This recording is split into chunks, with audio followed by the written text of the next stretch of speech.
come to my YouTube. Again, we have to think about what we're responsible for. What is the Zoom server has to will then pass on to the YouTube server.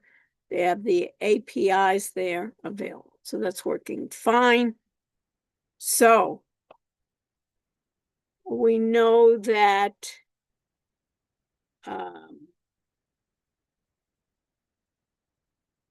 we have on Monday we have an assignment due, and on next Wednesday we have an exam. So let's get started. Let me share my screen, and hopefully you can see my screen. And Ella, do you see my screen? What do you see there? I see like the YouTube live stream. Okay, YouTube live stream. You can see this is my YouTube. You could even subscribe, and then you could basically get an announcement that we're live available. We've done that many times there. And then hopefully we can go to, I can view my courses. And I know that I have my J section here. And I go to what's due. I always like to look at what's due. So we know last Monday we had our AI-powered research assistant. I know that I had the readings of information security, the adaptive assignments and quizzes. I know that I have this article here of the cybersecurity in higher ed, the best practices, which is an important article. Why do I like it? This is a product called SentinelOne. It's a security company, but I'm not so interested in this company. Rather, that I like this article where they're talking about cybersecurity in higher education. Why I like this article for us is we all understand that type of enterprise. Being higher ed, we're all members of that community, and they basically want to talk about what are the risks for this cybersecurity, what are the growing threats, what are the best practice, meaning how should universities handle these ever-growing threats. And a framework means a blueprint. A framework, you can think about it, is what rules and regulations and policies should universities use to protect themselves. And that's basically called frameworks. Frameworks, which is of essence many times mandated by governing bodies. So if you look at this article, you can see how it's changed in all aspects. But when you see here, key cybersecurity frameworks, basically, that's like the blueprint for universities to follow. And they basically offer a way in which organizations like higher ed can think about how are they going to defend their universities? How can they track how well they're doing? And also they have to communicate with regulators. They have to communicate with their leadership, internally and externally. And universities, since they deal in such a hybrid fashion, think about our university. We give classes in person. We have campuses in different locations. We also do online, and we also do hybrid. Like I'm teaching you online, but we're going to meet in the computer lab. And there's different frameworks. One of the most popular frameworks is called NIST. It's for here, every country has their own Institute of Standards. The United States, this is United States Institute of Standards, and within those standards, they have a framework, or think about it as a blueprint for cybersecurity. They have a way in which, how should I even approach cybersecurity? And these folks are the most important steps when you're going to be using cybersecurity, is that you have to identify that problem or identify that vulnerability. So if you think about student records, I need to keep them safe. The university has to keep your student records safe. Not everyone should have access to your grades. Not everyone should have access to your financial data. Not everyone should have access to your social security. Not everyone should have access to your credit card information. So you have to identify, what do you want? What can be vulnerable? What does somebody want? My PowerPoints, let them have it, right? It's just like you think about for yourself, what's the most important things you have to protect? You have to protect your house, you have to protect your condo, you have to protect your car. What do you have to do? You have to protect it. For my car, I have to lock the doors, right? For my student data, I have to protect that student data, that not everyone can get into that student data. And if they get into that student data, it's encrypted, that they cannot just read it easily. I have to also know that I have to find out that I need to detect when somebody has broken in. Think about it. You could be in your house. If you left your door unlocked, somebody could have even gone in, stolen something. And how would you, unless you are so meticulous and gone into that drawer, it may be months before you detected even a break-in. That's the same thing with a university. We may even have break-ins that we're not even aware of. So there has to be a process of identifying what is vulnerable, protect what is vulnerable, then detect it. And once it's broken into, how do I respond? If I am hacked, how do I respond? And then how do I respond to that? And how do I recover? So if my computers go down, let's say they attack my medical center, how am I going to respond? And how am I going to recover from that break-in? And this is like, you can think about the framework that all of these universities adapt to, whether it's my research networks by my faculty, administrative systems, right? As if my financial aid, my admissions, my competitors may want to take my admissions data to see who am I recruiting. That's valuable to me. And my academic platforms, like my Blackboard, like my Workday, like my Cane Link. And then there's other frameworks. Another popular framework is what I call FERPA, or the Family Education Rights and Privacy Act. That is United States based.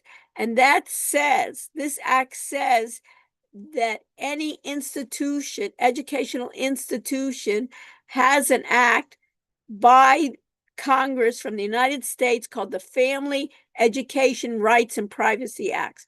And what does it protect? The privacy of student educational records. They are required, Preston, to not only try, but they must protect your privacy of your educational records. And they have to so this framework tells them how the data can be accessed and by whom. Who can they share it with? Who do they disclose it with? You have to, if somebody wants to, the registrar office wants to share your transcript, they have to set it up that they get your permission. They just can't tell everyone, oh, Preston has a 4.0 or this is what he did. It is your personal information. Graham Leach Biley Act, all of my students that are finance people should know that this act, which was initiated by these senators, applies to managing financial institutions. And guess what? They better have safeguards in place to safeguard my and your and everyone else that they're storing their personal data, like their social security number, their name, addresses, but of course my financial data. That I don't want to be that they are just so open that they are responsible for actually my money, right? And yours. So the compliance with this for universities is the same because we have financial aid. We take money from you. So they are, while they're doing that, they have legal responsibilities that they can be penalized by law, but also how they handle the student and also by reputation. So you can see here also another one, higher education, my vendors. The university has a lot of vendors that sell to the university. I have to make sure that they're secure. And GDPR, which is General Data Protection Regulation, that's from the European Union. And what it is the European Union has set up rules and regulations that are much stricter than the United States is about our personal data. All our social media data, a lot of times Google and Microsoft have to be much stricter when they operate in the European Union. And this is, in fact, why the university uses this act, because we as a university have students that could be foreign students that come here for a semester or a year. We may be I deal a lot of times with foreign faculty, foreign researchers. Whenever I collect my data, whenever I store my data, it has to be within their standards because I'm working across borders. So this reinforces this. So what I suggest, and I think before, is something like Notebook LM, right? In Notebook LM, you can have, for studying for the exam, since this article will be used and can also give us some framework about chapter 4. But what you could do, I could, as you see here, adding sources, I can just add a link. You have the link. I've provided you the link of that article of cybersecurity. You could add that link. And when you add that link, I could even add that to my chapter 4. But if I wanted to analyze, I could even just check those off, those other sources, and just concentrate on the cybersecurity. So I can do those sources with cybersecurity, where I could even give an overview, right, of looking at the way, this is really nice that it produced pretty nice graphic there of that one source, is you have something, I have a surge in ransomware. Just like I have ransom, in this case, Preston, that I could possibly have someone be kidnapped. And what do they ask for? Is they have a ransom. I'll give you back, doctor. Somebody could kidnap me, right? And they go to my family and say, how much is she worth to you? And put, let's say, a couple $100,000, and we'll give her back to you. And my family has to decide, right? Hopefully they would decide that, yes, we want her back. And this is called, that it's kidnapping ransom. What it happens digitally, there's something called ransomware, where this is an attack, and that's why they call it ware, like software, is hackers from around the world, and they don't have to be based in Miami. They can be from around the world, and usually they are out of the country, and they find servers that are vulnerable, and a lot of time that, and those enterprises that are willing to pay ransom. And what they do is they ask for a ransom.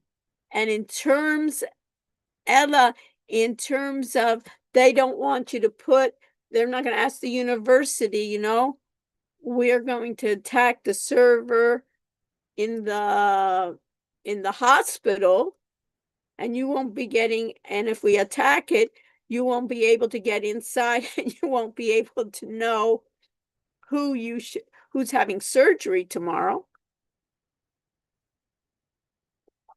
And please give us, let's say, $500,000.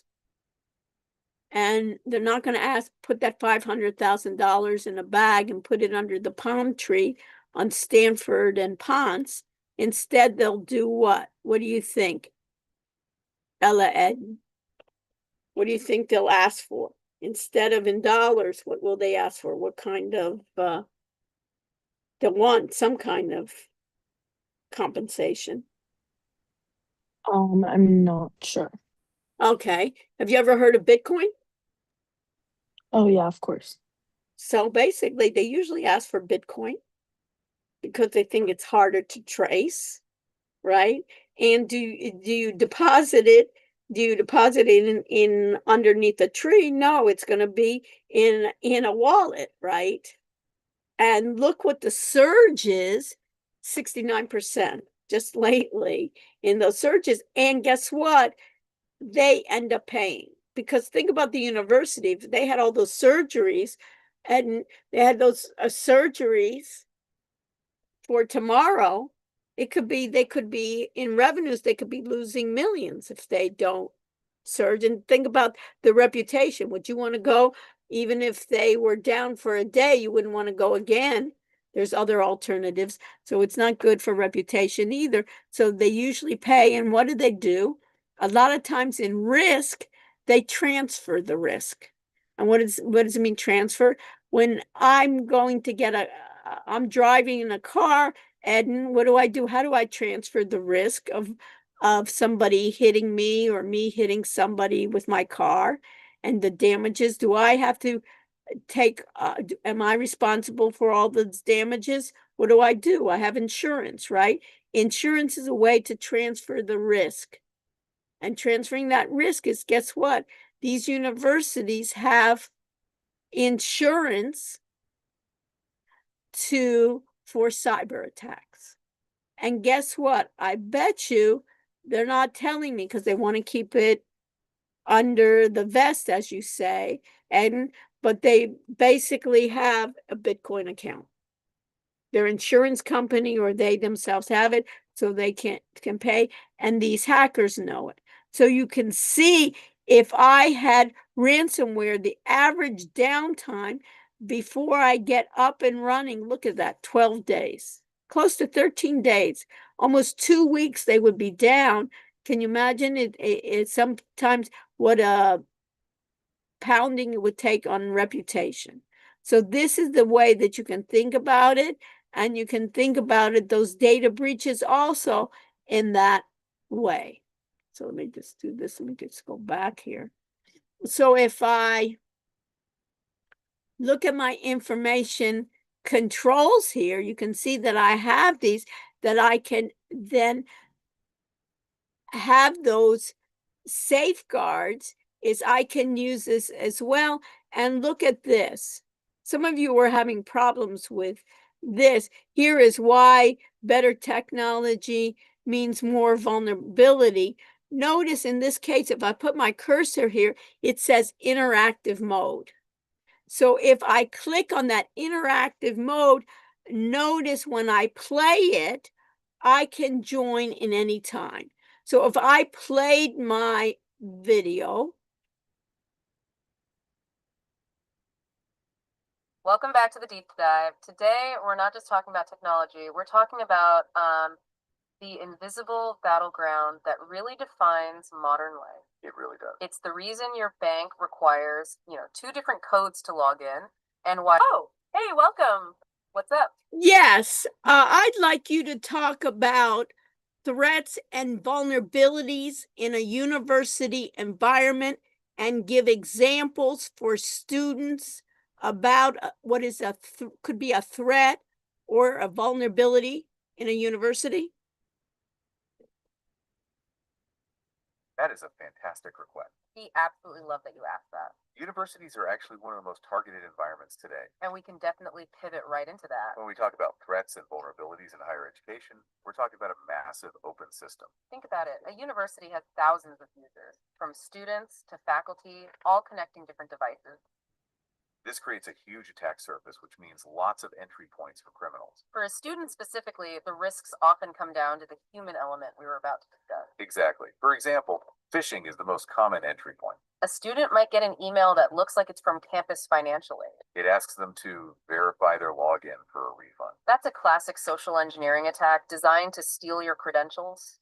Another big vulnerability for students is BYO, or bring your own device. Your personal laptop or phone, maybe a little outdated, is now connected to the sensitive campus network. If that device has malware or hasn't been patched, it becomes a gateway for attackers to pivot into the main systems. Then there's the sensitive data itself. The university holds your personal records, your financial details, and even valuable research data if you're working in a lab. So a breach at a university is a data breach for you.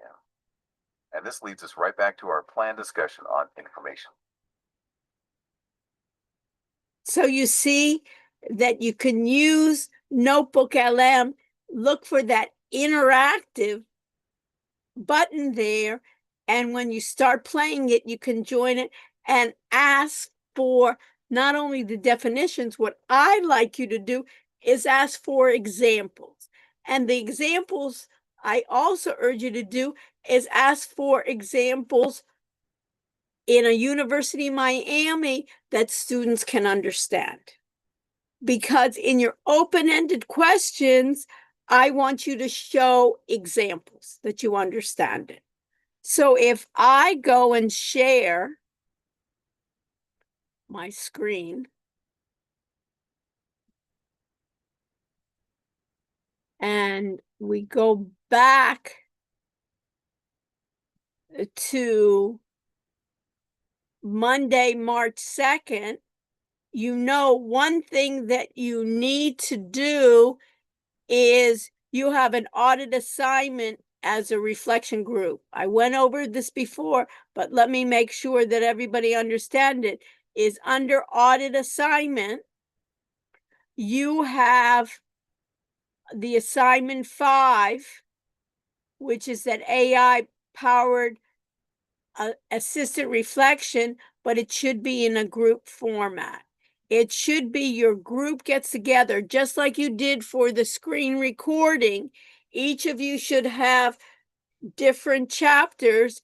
And what I'd like you to do is try to share what you've done, issues that you have, maybe others in the group did not have those same issues. Learn from each other, and then reflect on the outputs that were generated. What areas did you find that could help you? What areas were least effective? And how you do it is like any other group assignment. In this case, is everyone's gonna access their own notebook, Google, and one person will set up the Zoom meeting and invite others. Of course, that person that invites others will have a live YouTube account that they can live stream. You'll turn on AI Companion because it can help you summarize. And for that owner of the Zoom assignment, You'll alternatively share your screen and show the different versions and talk about, as a discussion point, what you thought were the positives and negatives, and also think about what improvements you could make to that notebook LM that you think they could improve upon. Submit this and writing your reflections.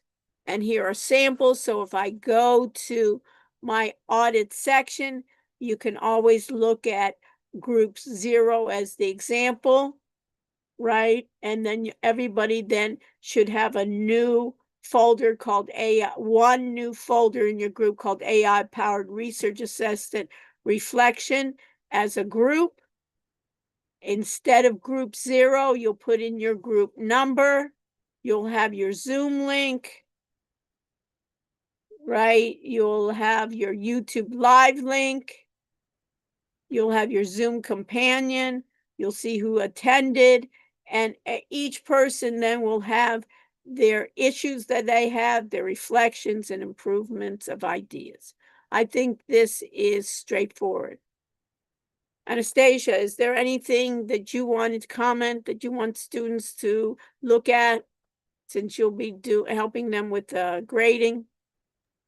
I think you covered everything. I'd say follow, as always, the rubric closely for formatting. That's a silly way to get points off. But it's a straightforward assignment. I think you covered everything, Dr. Rush. Right. And I think, look at it, what I think they should improve on, I'll just give you my reflections for improvement, is like, I don't like to take the other step. If I have a PowerPoint, that I have to open up PowerPoint and save it as a PDF.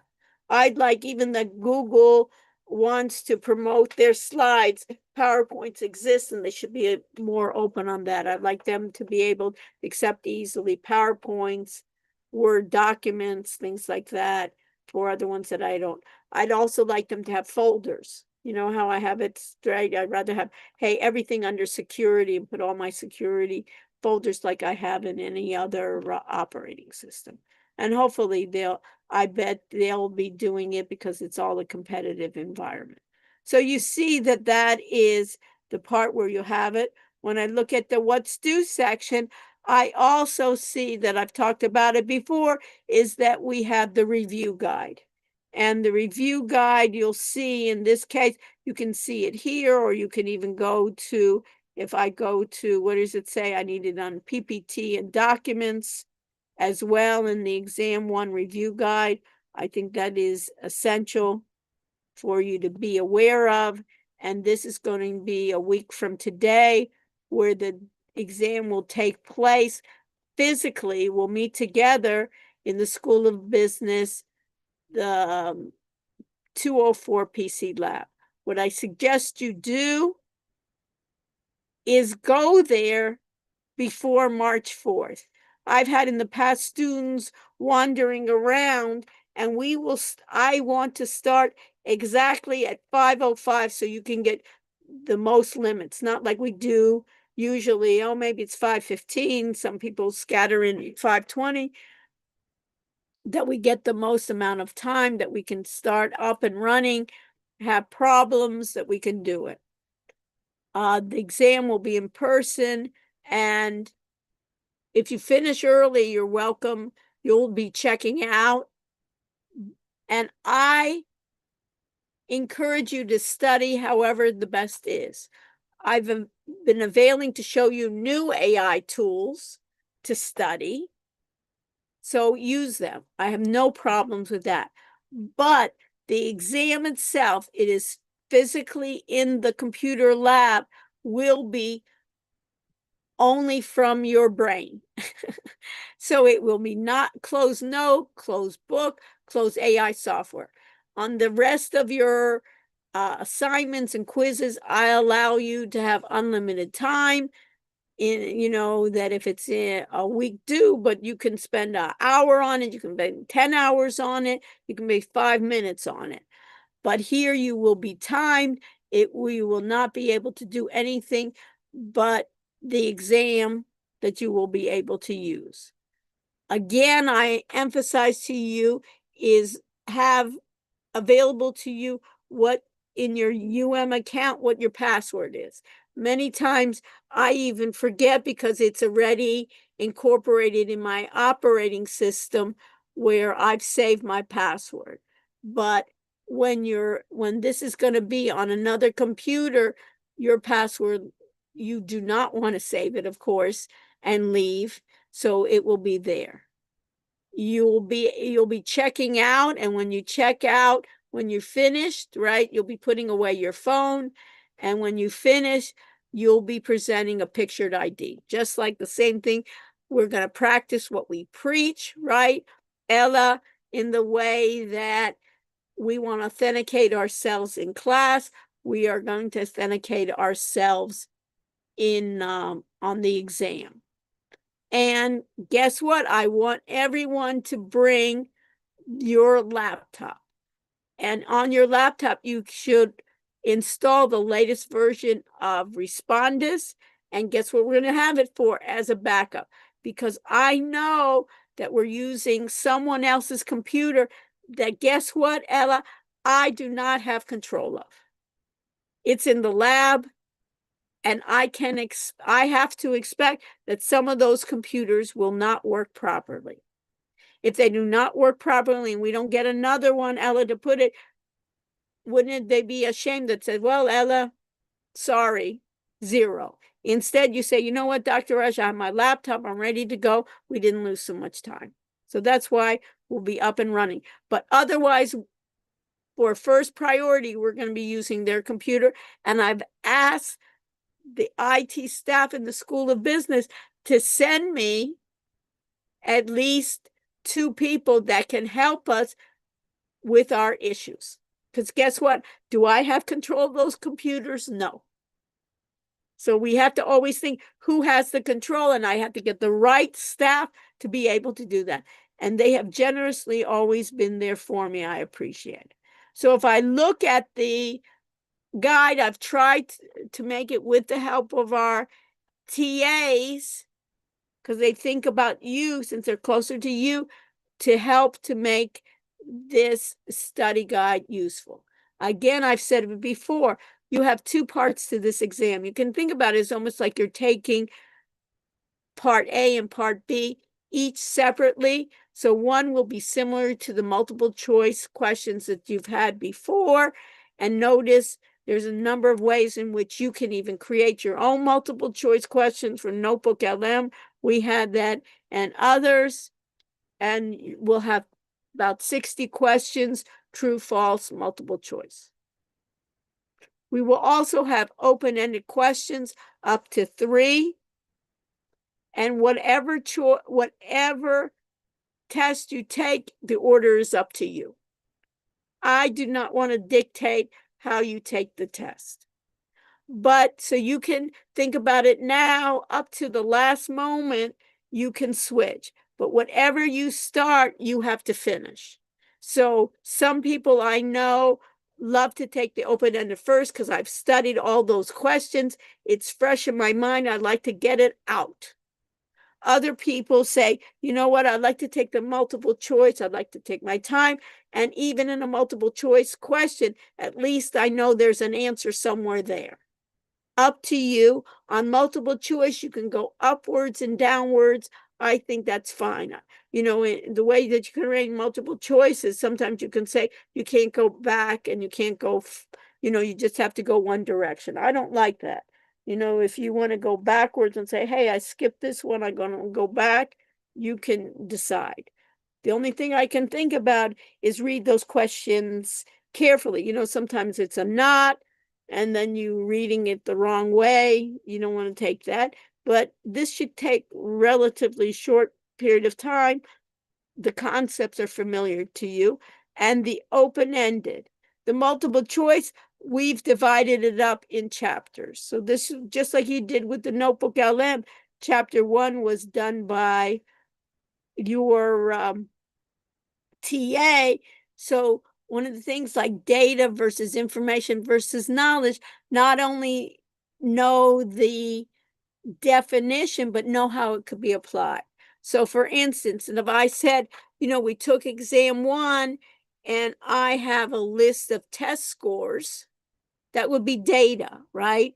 But if I have a list of test scores that are listed by student names, and I have then basically the average, I know that that is information versus knowledge that you need to get over a score of over 70 to pass the course.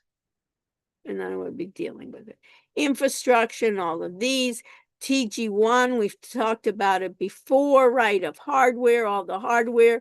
We even did it ourselves, the primary and secondary storage, right? You know how much primary you have, how much secondary storage. We talked about non-volatile versus volatile. This means that it will stay in place. So my ROM is also non-volatile. This is manufactured. The data in here is manufactured by the vendor. So in this case, as soon as I have this, if I have to turn on my machine, it is already the ways in which it's going to help me turn on my computer is already, that part is in ROM.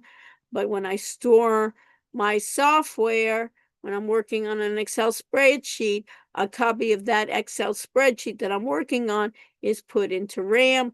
I also know then secondary storage is non-volatile, where primary storage is volatile. We talked about software, right? The operating system versus applications. This is big. I guess chapter 5 and chapter 4 are emphasized not only on the multiple choice, but the open-ended, right? Where we talk about the data hierarchy, we talk about data and the governance of data and why. Basically, what does data governance mean? It's those people in the university, for instance, have to find out how are they going to shepherd the data? What type of data are they going to collect in the university? If faculty, what type of data are they going to collect on faculty? For students, what type? How are they going to keep it updated? What are they going to delete from the data? How are they going to keep it secure? This is all done by data governance. And what I have here, we talked about database management system versus file systems. You remember, file system is my data is dispersed throughout the university that can be redundant over and over again. They have your data, whether it's in financial aid, whether it's in housing, whether it's in the school of business, whether it's in a certain department, whether it's at the library, whether it's at the health center. And a database management system is, let's make a system where we can manage the data that isn't so redundant that we can put it together to reduce that redundancy. We can put it together that different parties throughout the university can gain access and insight to that data. So when we put it all together, we have some vulnerabilities. The security, it's all in one place. We have some advantages. I reduce the redundancy. I'm making it that it's not so siloed that I can make insights of information. And then we talk about, I want to find out about my market studies on the data I have. So for students, I've recruited students. I want to find out about those students. Who are my best students? Who are the students that will most succeed? Sometimes it'll be after 5 years, I want to collect the data. I don't know, right? In your case, Aiden, you're going to be a big entrepreneur. I think you're going to be successful, but wouldn't it be great to see after 5 years how you've done? And then I can almost do an insight and say, what were the characteristics of her that she became so successful? Was it that even before she got into the university, she started having her own business, or she had her own ideas, her own ventures?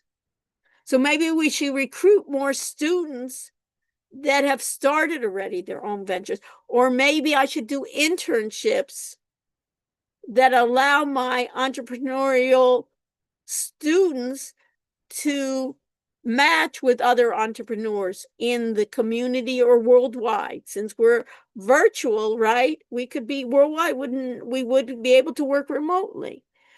In that case, if I'm taking that data, I don't want it to be my data that I'm transactioning live, but rather take the historical data, and in a warehouse, we're not really physically, we're storing the historical data in what they call a warehouse, in the way that I can have the machine, and a lot of times machine learning, basically find insights about that data. What I do is I make hypotheses, and I may not, this may be for all my students, and maybe I'll do a data mart that is more targeted, and I say, I just want to look at freshmen. What year are you, Eden? I'm a freshman. Freshmen. So I want to look at the freshmen, my successful freshmen, that what I can do. So in that case, I'll do a data mart just on freshmen and maybe just on my entrepreneurial students, and I'll make some hypotheses and see if those hypotheses stick. And then when I talk about data, I have to define what data am I entering. So I have basically a data dictionary and what I call metadata that describes my data, but doesn't give me the particulars of it. So I know that I have certain data where I want to have first name, last name. I want to have C number. I want to have major. I want to have maybe some minor, some curricular activities they're involved in. That's part of my data dictionary to define what are my data fields. And then I want to have metadata that sometimes I'll be able to see who talks to whom, but I won't know the conversations. And then I want to have types of security. And these are types of security that we've covers it in the article, but also you need to know these. And it covers like, what's the difference between what is my composure, exposure, what's my threat, my vulnerabilities. You can ask, you can go ahead and locate it. You can ask, just like I did, Notebook LM or any chat GPT, I don't care, or through the book.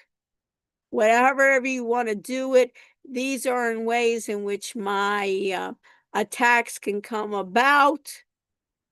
They can be basically a lot of disguise, something called a social engineering, right? Where basically I call it schmoozing, but basically somebody befriends me and tries by my willingness to give out information, I expose them to information they have no business having.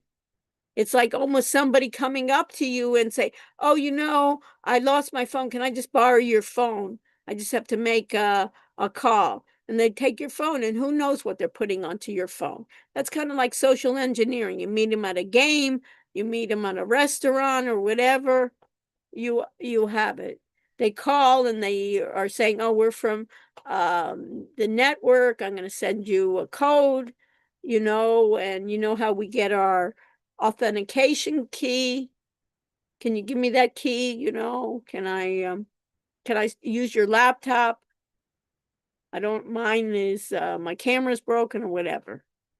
So these are ways in which, remember we talked about ransomware.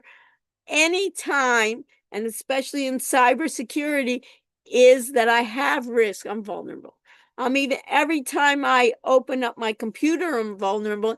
Every time I get into the computer network in the university, I'm vulnerable. They have something called BYOD, bring your own device. So the university is going to be vulnerable because they don't know what's on my computer. I could be a hacker getting into the university. So what they have to do is they have to analyze the risk. They have to manage the risk depending on what are the cost benefits. They have to then, what is it? Can I be 100% sure? If I look at it, Isabella, can I be 100% sure that I will be safe on the computer's network? I think so. No, we can never be 100% sure, right? We can't be 100% sure of anything. But what does the university want to do? Is it wants to mitigate its risk. Just like when you wake up in the morning and get outside, it's always going to be a risk. Who knows what's going to happen? But you want to mitigate it. How do you want to mitigate? You always want to mitigate the same thing. I want to mitigate that I lock the door after I leave, right, from my house. I want to mitigate the risk that they don't break into my car at night, as I want to lock my car. I don't want to leave my keys in my door open in my car. It's the same idea, but it's terms of they want to mitigate that people that don't belong in the network cannot just get your username and password and enter, but what? You have your phone there. Whenever you get in the network, it's dual factor, multiple factor authentication, that it has to factor that as well. And then you think about, what do I need again on that management and mitigation? And those of you that are like my accounting students, is we always want to have controls to mitigate the risk. Physical, meaning locks, fences.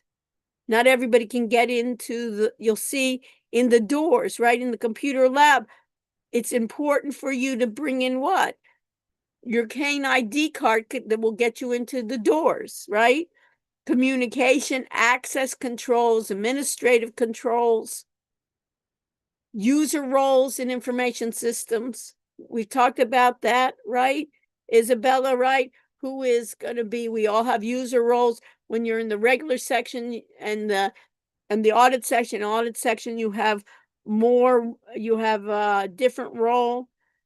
What do we mean by least privilege? Least privilege principle means what? That the system will only give me access to what I need. I don't need to see, Preston, your grades in other classes. But in order for me to do my job, I need to see all my students' grades, right? Preston, you have to see your grades. You have a right to see your grades in order for you to get better, in order to know what your GPA is. You don't have any prison. So I have least privilege, you have least privilege, right? My role is different, but they don't want to give me any more privilege than I need to. They don't want to give me access for me to be able to change people's salaries, right? I can change my students' grades. If I made a mistake, I say, oh my goodness, I didn't count your participation, Eden, so I forgot to add that in, that you all volunteered. So I have to give you extra points. I should be able to change it.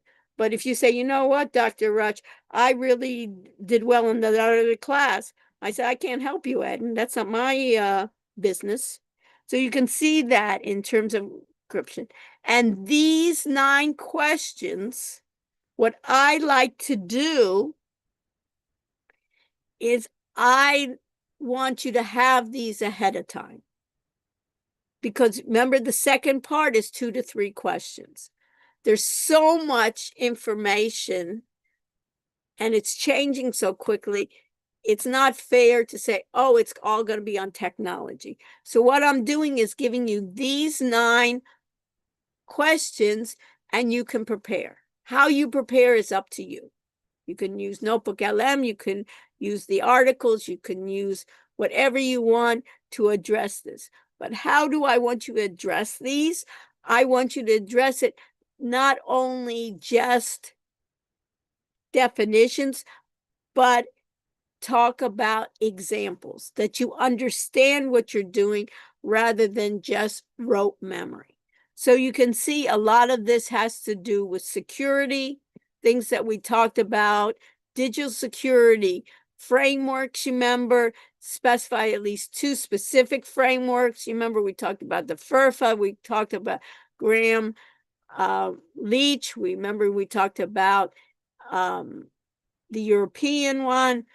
Here's one on number 3 of what we did in our assignment. Remember we talked about recorders. We talked about Zoom, screen recorders. So this is in terms of what we did for that assignment.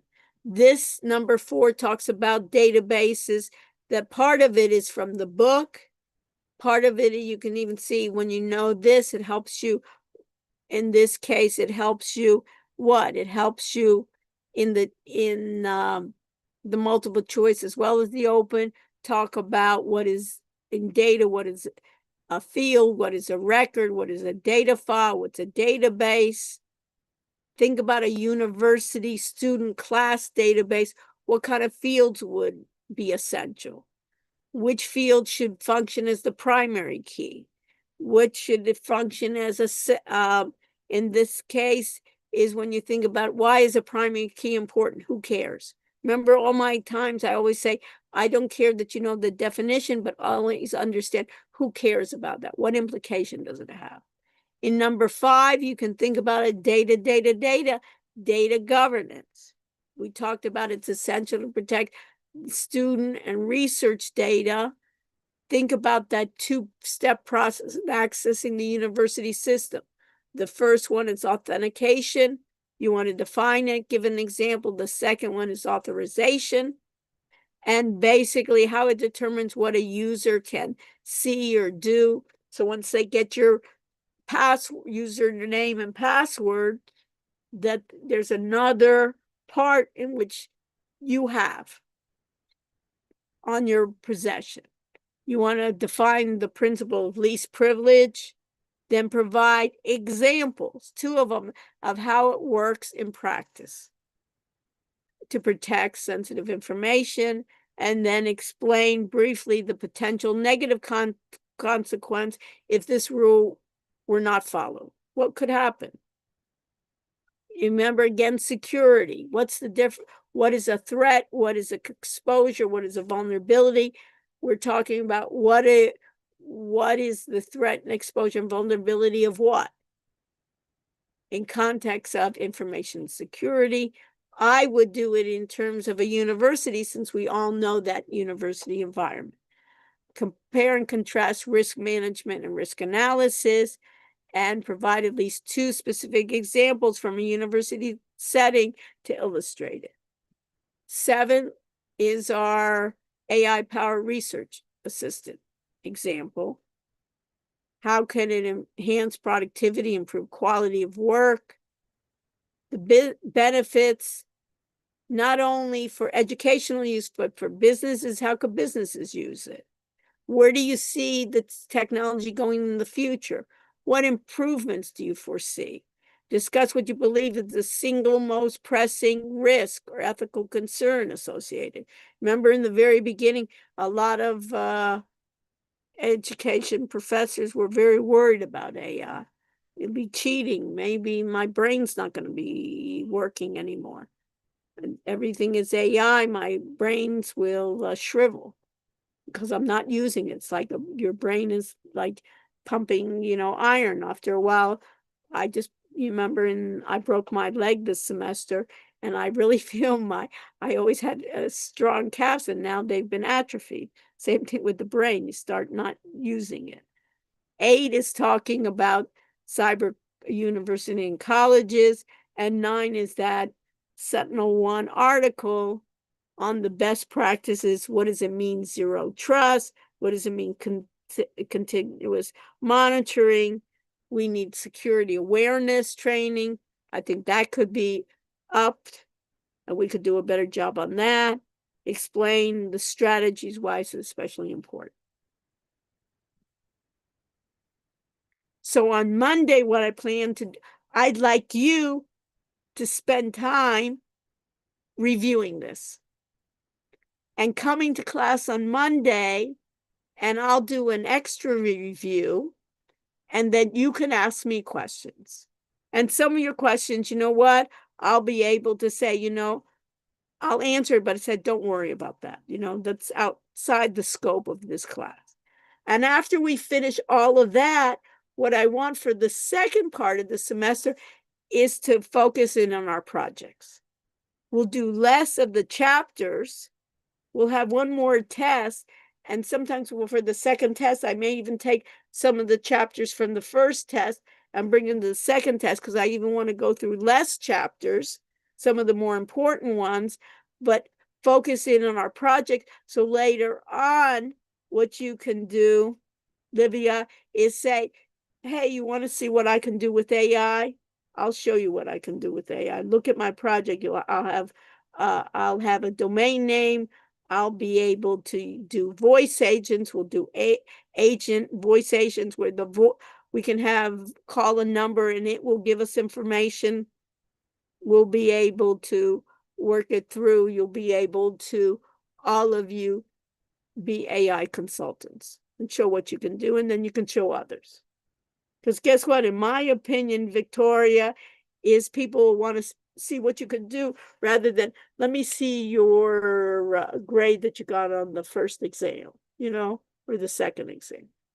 Questions?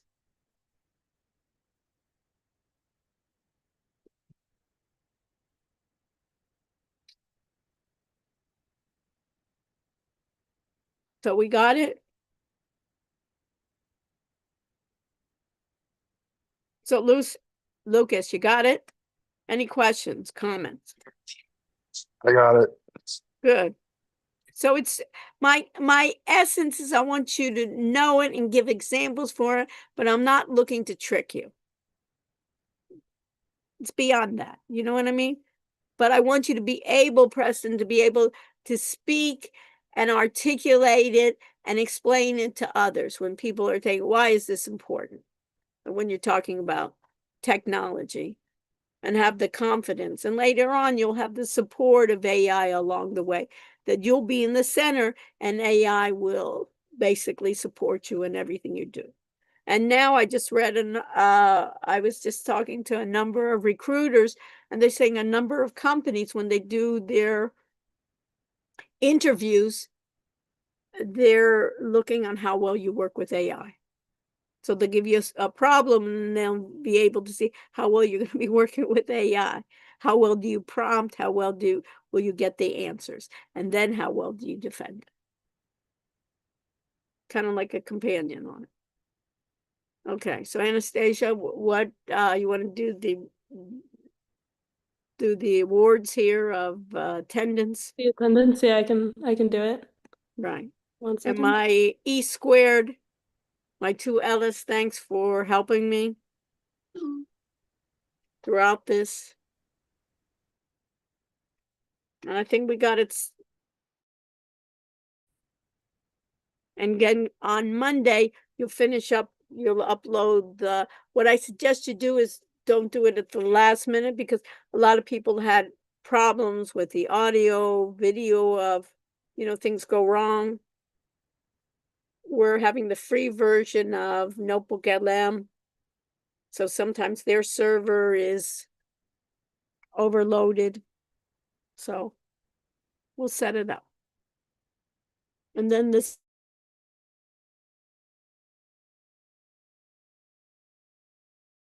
together as a group, ask each other questions and see what is not clear to you.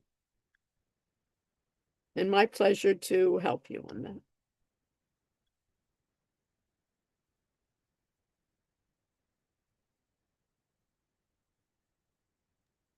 Okay. So I'm ending check-in. Anything? The only thing is, I think, talk to Lily. She was going to do a Kahoot. She wanted to do Yes, she reached out to us about that. I think she wants, I think it was 5 questions from each chapter. Yeah.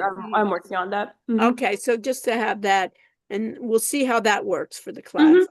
Sounds Whether good. And then, yeah, we'll have that done by Monday. Okay, so yeah. Mhm. I wanted to do before, you know what I mean, that I can look at I'll it. have it done hopefully before Monday, but Yeah, it'll but done. that's what I'm saying. I don't want to, you know how things go last Yeah. minute, then all of a sudden I say, oh, but we'll see how it works. So you'll be administering it. Yes. Okay, so that's why it'd be good that you have it. What? The Kahoot. Kahoot? Okay. Yeah, so have you ever used it? Yeah. Okay, but Yeah, I'm you just saying, so that way you can make sure when you go through the questions, you know, that it's working. Everything goes smooth. Okay, Yeah, sounds good. everything goes, okay, Will great. do. We'll see All each right. other then Thank on, you.